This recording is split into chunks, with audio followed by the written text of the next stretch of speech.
Bienvenidos a La Silla Vacía, soy Daniel Pacheco, editor general. Un saludo a toda la gente que nos ve por televisión en Canal 1 y por el YouTube de La Silla Vacía. Hoy vamos a hablar de las grietas y las peleas dentro del uribismo. Estamos desde la redacción. Edison Henao cubre la campaña de la derecha, lo hace desde Medellín, también cubre el poder en Antioquia. ¿Qué más, Edison? Hola Daniel, ¿cómo estás? Gracias por invitarme.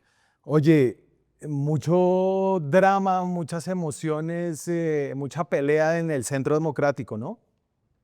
Sí, creíamos que ya habíamos evacuado ese capítulo con todo lo que hemos conversado acá, pero ayer abrimos uno nuevo. Y duro, duro. Lo voy a poner de una. Es María Claudia Tarazona, la viuda de Miguel Uribe Turbay, que da su primera gran entrevista en RCN, un canal donde la derecha colombiana se siente cómodo y dice lo siguiente acerca de María Fernanda Cabal. Me acerco a María Fernanda y una persona cercana me dice, María Fernanda tiene un micrófono puesto, prendido. Y yo dije, ¿qué? Cuando se fue a acercar a saludarla. Cuando se acercó a mí, tenía un micrófono en la camisa. Entonces yo le dije, María Fernanda, ¿te puedes quitar el micrófono, por favor? Me dijo, no, es que yo no tengo ningún micrófono. Le dije, ese que tienes ahí. Ay, no me he dado cuenta. Se lo quitó y se lo entregó a una niña que trabaja con ella. Y acto seguido, con mi esposo atrás en un cajón, con mis 3 hijos y con Alejandro de 4 años, María Fernanda Cabal me mira y me amenaza diciéndome, me imagino yo, con miedo a que yo me meta en la política o que fuera candidata política, amenazarme diciéndome, tú no conoces Colombia, tú no sabes cómo es este país, tú no sabes lo que aquí está pasando. No es candidata, pero la viuda de Miguel Uribe se metió de lleno a la política y creo que mucha gente estaba preguntándose ahora si de pronto se va a animar también. Eh, Edison, y como para desmenuzar y para la gente que no está enterada de quién es quién aquí en todo este rollo, dame un poquito el panorama de por qué esto es una bomba dentro del Centro Democrático. Sí, justo por lo que decías. Digamos que María Claudia se fue del país hace unos días luego del entierro de su esposo Miguel Uribe y muchos creíamos que ya no iba a participar en política o que se iba a ausentar unos días del escenario público, de la conversación pública. Pero en esta entrevista lo que hace ella es reabrir unas heridas y también poner de nuevo sobre la mesa las tensiones que hay en el Centro Democrático, en este caso con María Fernanda Cabal. ¿Por qué esta novela es importante? Porque antes de que muriera o de que fuera mejor asesinado Miguel Uribe, dentro del Centro Democrático venía muy apretada esa puja, o por lo menos muy tensa, entre 5 precandidatos, y 2 de esos 5 precandidatos, María Fernanda Cabal y Paloma Valencia, tenían unas distancias muy importantes con Miguel Uribe. Luego del asesinato, digamos que estas conversaciones o estas tensiones se apaciguan un poco por el tema del duelo, pero con lo que sale a decir María Claudia en Televisión Nacional es que inclusive durante el sepelio hubo tensiones marcadas por este tipo de intercambios. Digamos Sí. que la premisa, el centro, más allá de lo que dijo Cabal, que ya lo abordaremos, es que en el Centro Democrático creen o creían que Miguel Uribe iba a ser el candidato porque era el que más capital interno tenía, también más capital económico en ese proceso, y que al salir de la contienda quedaría María Fernanda Cabal. Entonces un poco lo que ha habido aquí es una tensión por ese relevo tras la salida de cuadro de Miguel Uribe. Claro, y ahí solamente pues un dato súper clave acá es que el suegro de María Claudia, el papá de Miguel Uribe, fue el candidato que tomó su lugar, ¿no? Entonces, de alguna manera, en este cabeza a cabeza que más o menos se perfila dentro de los 5 candidatos del Centro Democrático, entre Miguel Uribe papá y María Fernanda Cabal, ella, la viuda, lanza un ataque directo contra una de las rivales de su suegro, quien reemplaza a su marido. Em, Sí, digamos que ese cabeza a cabeza podríamos definirlo como los Uribe, Turbay, Uribe, Londoño versus Cabala. Y ahora el legado de los Uribe Turbay está en Miguel Papá y esta salida de ella deja por el piso a María Fernanda Cabal, que es su rival directa en este proceso interno. Entonces, y, por eso digamos que llega así. y ya voy a poner a María Fernanda y lo que responde ella, María Fernanda Cabal, también precandidata. Solamente quería como enmarcar esto más ampliamente, Edison, y es que en general entrando a estas elecciones del 2026, si uno mira los números generales, la oposición al gobierno de Gustavo Petro tendría las de ganar, es decir, el presidente tiene una favorabilidad de cerca de un tercio, le ha ido mal en unas cosas y creo que todo el mundo ve que el péndulo empieza a cambiar de dirección, pero el partido principal de esa oposición está teniendo una cantidad de problemas y grietas internas, ¿no? De acuerdo, sí, es un poco como lo que preocupa ya y es como las condiciones, por lo menos en términos de clima político y de contexto, estarían dadas para nosotros, pero tenemos una cantidad de escollos internos que no nos permiten avanzar. E inclusive hay gente que está avanzando más o que está tratando de saltarse estos obstáculos a la que le podría ir mejor. Pero antes de eso, miremos que respondió Cabal, que es, digamos, la principal afectada tras esta declaración. Sí, señor, ahí va. Con todo respeto y sentimiento de solidaridad por la señora María Claudia Tarazona, esposa de Miguel Uribe Turbay, me permito aclarar a la ciudadanía que, en efecto, cuando me acerqué a saludarla, llevaba un micrófono adherido a mi camisa como habitualmente lo hago para atender a los medios, de forma permanente en comisión y plenaria, pues había realizado una grabación previamente. En medio del dolor por la partida de Miguel Uribe, asistí al Capitolio por consideración y respeto. Estoy muy extrañada porque ella fue muy amable conmigo por estar atenta a la situación de Miguel. Quiero reiterar con total transparencia que ningún comentario que haya sido transmitido por la señora María Claudia provino de mí. Uf.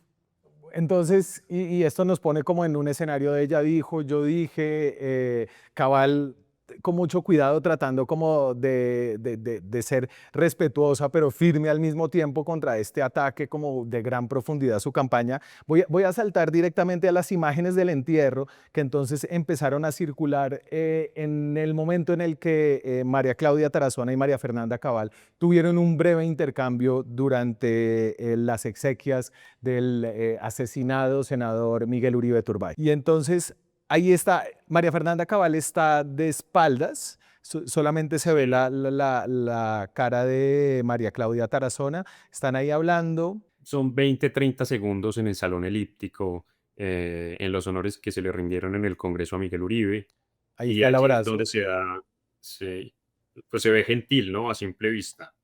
Sí, pues está lejos. No sé, las palabras a veces se entienden de maneras distintas después. Sí. Pero ese es el encuentro. Todo se vuelve una disección, pues difícil, porque es como una pelea con una carga emotiva muy grande en un momento de confrontación política, ¿no? Claro, digamos que confrontación y duelo, ¿no? Porque entonces ha habido unas distancias importantes entre estas figuras que veíamos ahí en video, pero también nos encontramos en un escenario muy complicado. Entonces, quizá cualquier intercambio pudo haber resultado en una malinterpretación o es muy difícil saber de qué orilla ponerse en este momento. Lo cierto es que visto desde afuera y con la reportería también que hemos logrado hacia adentro, pues sí hay unas tensiones muy notorias que no se han disipado ni siquiera con la muerte de Miguel Uribe. Y te voy a poner aquí el rival directo de María Fernanda Cabal, el suegro de María Claudia, el papá de Miguel Uribe Londoño, cuando está lanzando esa candidatura, para que hablemos un poquito de que esta es, digamos que una puja interna que ya se estaba perfilando y de la que hablamos aquí en este programa con un artículo que tú hiciste de cómo esa candidatura de él había caído regular dentro del Centro Democrático. El mismo día que enterré a Miguel, en un acto público, le ofrecí al presidente Álvaro Uribe Vélez y a nuestro partido que juntos decidiéramos los destinos de esta causa, sin saber que unos días después, el mismo presidente Uribe nos invitaría generosamente a la familia a asumir en primera persona las banderas de este proceso. Un gesto que recibo con humildad como uno de los fundadores que soy del Partido Centro Democrático. Ahí está Miguel Uribe Londoño. A ver, y él lo pone a su manera, ¿no? Creo que no sucedió tan así. Es decir, no fue que Uribe le dijo, venga, sea usted el candidato, ¿cierto? Yo creo que don Miguel o Miguel Pafá, como le decimos aquí en la silla, tuvo más tacto que el que pudo haber tenido María Claudia en la entrevista de anoche con el respeto que esto implica, porque digamos que el aterrizaje a la puja del Centro Democrático no fue tan amable. Los Uribe Turbay querían un reemplazo para su hijo, querían que el sacrificio, así lo llamaban ellos, de su hijo, no fuese en vano, pese a que en el Centro Democrático había unos acuerdos previos que no los condicionaban a tener un reemplazo para Miguel Uribe. Digamos que la condición era esperar que se recuperara y en caso de que se recuperara, cederle a él esta candidatura presidencial por parte del Centro Democrático y pues eso no ocurrió. Entonces digamos que su aterrizaje allí tuvo dos grandes opositoras, volvemos sobre ellas, María Fernanda Cabal y Paloma Valencia, quienes se opusieron hasta último momento de que Miguel Papá fuera el relevo de su hijo Miguel. Entonces, esta también es la previa de lo que vimos este domingo en Televisión Nacional. Claro, y un poco ahí las condiciones fueran que la candidatura se definiría por una encuesta, pero esa encuesta se haría solamente hasta más o menos principios de diciembre, cuando las emociones del entierro ya se hubieran decantado y básicamente pudiera haber un proceso que ellos, estoy seguro, no esperaban que fuera el proceso que está sucediendo ahora, como de este tipo de acusaciones. Ahora hablemos de lo que está pasando con los mandatarios regionales. Andrés Julián Rendón es el gobernador de Antioquia, Edison, que sufrió un duro desplante de su propio partido la semana pasada. Sí, las fisuras no solo tienen que ver con el 26 ni con las presidenciales. Esta semana, Cabal y Paloma Valencia, las senadoras del Centro Democrático, fueron protagonistas de otra movida importante y es que se ausentaron de la votación del referendo descentralizador de Andrés Sí. Julián Rendón, que es el gobernador de Antioquia, su copartidario y el político del centro y el político del Centro Democrático más importante en el Ejecutivo hoy día. Al proyecto le faltaron 4 votos en realidad, pero los 2 votos que no contó o que no tuvo por parte del Centro Democrático fueron claves, digamos, para armar un ambiente que impidiera terminar de juntar los votos para un proyecto que en realidad era polémico, porque implicaba unas transformaciones importantes en caso de que se convocara el referendo. Las transformaciones, que los departamentos se quedaran con los impuestos de renta y patrimonio, una propuesta que se ha debatido mucho. Pero en el fondo de la situación, Daniel, está que la línea para que las dos senadoras se ausentaran la dio el expresidente Álvaro Uribe. En este caso, causó algo de Sí. impacto en principio porque Rendón es su gobernador en Antioquia, llevaba trabajando 5 años en esta propuesta y recogió más de 2 millones de firmas para que la legisladuría le permitiera su llegada a Y Congreso. sabes que yo me quedé con la sensación de cuando escribimos esto, que no fuimos lo suficientemente enfáticos en que más que una derrota interna, pues es que Rendón había recogido una cantidad de voces antioqueñas que querían que se debatiera esta visión de la descentralización. En tu nota, pues, que creo que retrató muy bien esa disputa interna, el gobernador Rendón responde esto frente a los votos negativos de su partido. Tú le preguntas, ¿siente que es un castigo por no haber hecho caso? Y él dice, no creo que el presidente Uribe piense así. Lo que pienso, con todo respeto, es que todos los presidentes y ministros de Hacienda son muy centralistas y solo recuerdan la última camiseta que sudaron, ¿no? Ahí se nota que Rendón está herido. En otro de los apartes te dice como que no entiende por qué no lo apoyaron. Y esto se suma como a esta otra grieta de la campaña presidencial. Claro, digamos que era una discusión difícil justo por la modificación en el fisco o en la redistribución de impuestos que plantea, pero Rendón buscó apoyos afuera. Él no creía que en su casa le iba a ser tan difícil convencer, entonces salió a buscar apoyos en las arcas liberales, en el partido de la U, montó a expertos, a figuras de la política nacional y bogotana como el exdirector del DANE, Juan Daniel Oviedo, a gobernadores de las regiones y trató de armar un movimiento de opinión para poder pavimentar la llegada del proyecto al Congreso. Pero, ¿qué le cuesta los 2 votos de su partido? Primero, que su referendo valía 700.000 millones de pesos, lo mismo que la consulta que propuso en su momento el presidente Petro, algo que no veía muy coherente el presidente o Sí. expresidente mejor Álvaro Uribe. Segundo, que para algunas voces dentro del Centro Democrático el expresidente tiene una mirada un poco más centralista, aunque él hizo unos esfuerzos por redistribuir la plata entre los departamentos en sus primeros gobiernos, sienten que la Sí. apuesta del gobernador Rendón era arriesgada, entonces consideran que es más conservador por ese lado. Y lo que nos respondía ahí Rendón en lo que leíste es que hace un año hubo un desencuentro importante entre el gobernador y el expresidente Uribe, porque Rendón aprobó a la fuerza una tasa de seguridad, un impuesto en la factura de servicios públicos de los antioqueños, pese a que el expresidente Uribe dio la orden de que este proyecto no se presentara. Este proyecto generó unas tensiones con Federico Gutiérrez, con todo el establecimiento antioqueño, y esa es una de las varias o de los varios desencuentros que ha habido entre Uribe y su gobernador. Entonces, digamos que allí hay una distancia importante Sí. que retrata la cita en on que nos daba el gobernador y que también retrata la ausencia de las senadoras en la votación. Edison, y quiero terminar como en este viaje de los problemas del Centro Democrático con la gran noticia política, y esta la dio Gabriel Vallejo, el presidente del Centro Democrático, que es un poco la persona que se encarga de los asuntos más importantes del partido. Nosotros aspiramos a tener 25 senadores, entre otras cosas porque si los temas judiciales se lo permiten, el presidente Álvaro Uribe será el número 25 en la lista. Ese es el único que tenemos fijo ya.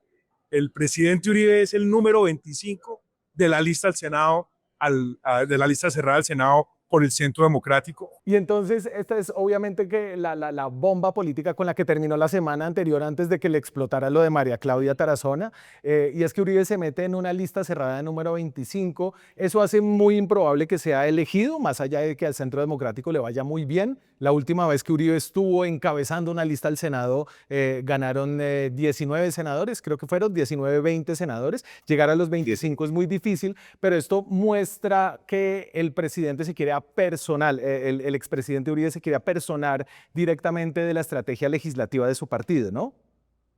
De acuerdo, lo retrataste bien en la nota que hiciste en su momento, se le veía ahí a Gabriel Vallejo muy contento dando la noticia y fue un poco como una forma de anticipar hacia afuera o de desenredar hacia afuera unos procesos que siguen también enredados en el partido.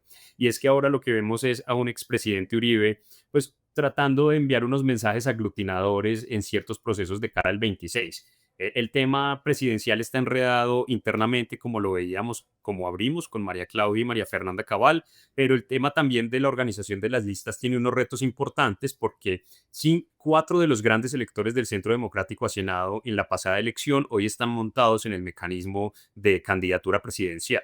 Entonces, un poco con esto, lo que está haciendo el expresidente Uribe es dar ejemplo hacia adentro y decirles, venga, no todos podemos ser candidatos presidenciales, los necesito de este lado, Claro. pero también montarse a jalonar una lista de opinión cerrada porque él quiere gente de confianza y un poco una depuración en Senado de cara a lo que viene desde atrás, sin necesariamente salir elegido. Y yo creo que es un reconocimiento, y eso fue lo que planteábamos en esa nota de análisis, de que el proceso legislativo al que la izquierda le está metiendo como toda la ficha con la creación del pacto histórico, la consulta de octubre, tiene a la gente del otro lado nerviosa y se están organizando para hacerle frente como a ese gran empuje legislativo que tiene la izquierda para ir a las elecciones de marzo del 2026 que elegirá Senado y Cámara. Una última cosa, empuje legislativo sí, pero también temores en ambas esquinas porque no tienen unos candidatos presidenciales sólidos y saben que su principal apuesta de cara al 26 debe ser el Congreso.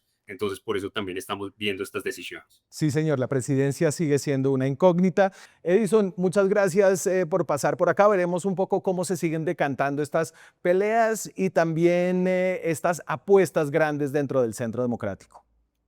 A ti por invitarme. Ahora es más fácil informarse con La Silla. En nuestro canal de YouTube encontrará todos los días análisis profundos, explicaciones claras y entrevistas a nuestro equipo de periodistas y a los personajes que mueven los hilos del poder en Colombia.